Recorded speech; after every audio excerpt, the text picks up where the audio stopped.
Hello, it's Saturday the 10th of October 2009, and as I mentioned, I've been keeping the Feast of Sukkot, the Jewish festival, and it's the last great day today. It's feeling a bit autumnal outside. Seasons of mist and mellow fruitfulness, close bosom friend to the maturing sun. That's John Keats. That's about the only bit of poetry that I can recite, unless you count Humpty Dumpty sat on the wall, Humpty Dumpty had a great fall, all the king's horses. Well, you know how it goes, but funny enough, I can't remember who wrote that.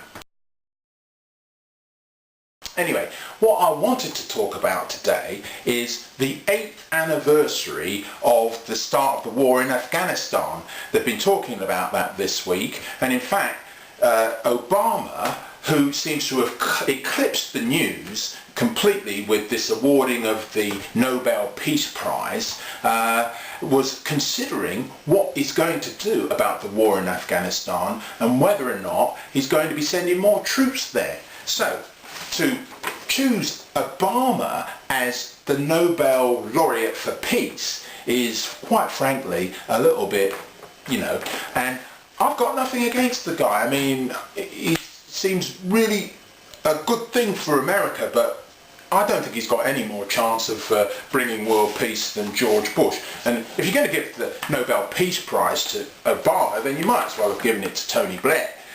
Yeah. So my view on war is that we should abolish it, but it's not going to happen overnight. And neither do I think all the oratory and all of the grand statements and the policies that President Obama comes with are going to do away with war overnight either. However, they've given him this prize now, and it begs the question, doesn't it?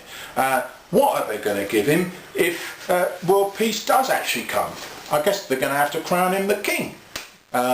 Some people already probably think he's the Messiah, but I think that they're a little bit extreme if they believe that. But what about this Alfred Nobel anyway, giving out these prizes?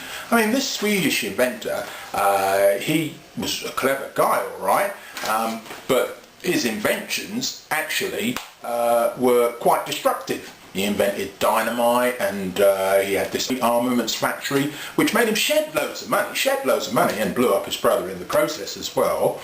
And when he died, aged 63, not looking too healthy, I think you'd agree, because of all the chemicals and things that he must have breathed in all of his experimentations, he decided he'd set up this prize so that all of the best scientists and physicists and people who write books, like literary people and musicians and people working in the political sphere for peace, would get these prizes. Well, that sounds all well and good, but this is a man who probably was the cause of, multiple millions of deaths indirectly.